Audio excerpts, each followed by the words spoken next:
You've probably noticed it during your weekly grocery run. The cereal box looks a little thinner, the bag of chips feels lighter, and yet the final bill at checkout somehow keeps creeping up. Economists call this specific tactic shrinkflation.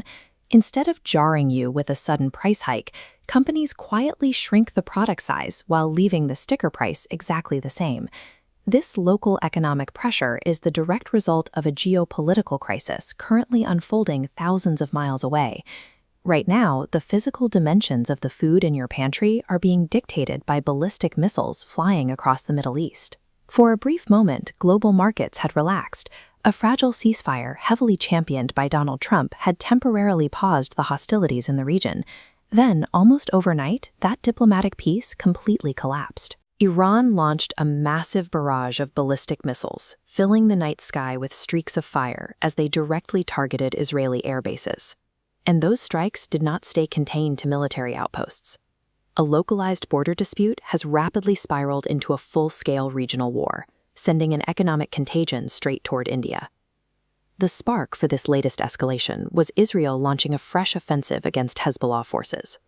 These strikes pushed deep into Lebanon, hitting targets from the capital of Beirut all the way down to the strategic Litani River Valley.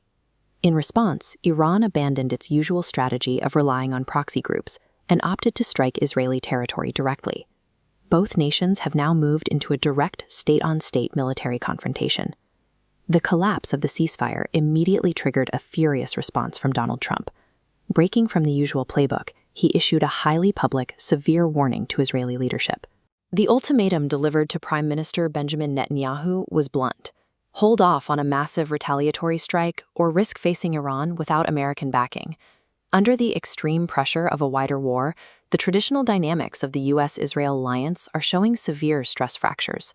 This military and diplomatic chaos hits the global economy at its most vulnerable choke point, the Strait of Hormuz. This map shows the strait. A massive percentage of global oil supply is forced through this narrow waterway, meaning any instability causes immediate panic. And we see that panic here, a graph tracking crude oil prices spiking sharply, hurtling toward $100 a barrel. When oil prices jump and conflict zones expand, the cost of maritime insurance and global freight shipping skyrockets. A missile strike in the Middle East instantly makes moving any physical good across the ocean vastly more expensive.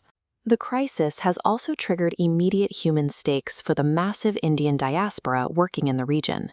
The Indian government rapidly issued an emergency advisory, instructing its citizens to evacuate Iran, Israel, and Lebanon immediately. Those unable to secure commercial flights must urgently contact local embassies to coordinate extraction. The geopolitical breakdown is now a life-or-death emergency for Indians caught in the crossfire. And the impact of that crossfire eventually lands right back in local markets. Indian companies facing soaring oil and freight costs have a stark choice: absorb massive financial losses or pass the shock directly to the consumer. To avoid sticker shock, they often choose a quieter survival tactic, gradually shrinking the size of the product on the shelf while nudging the price up.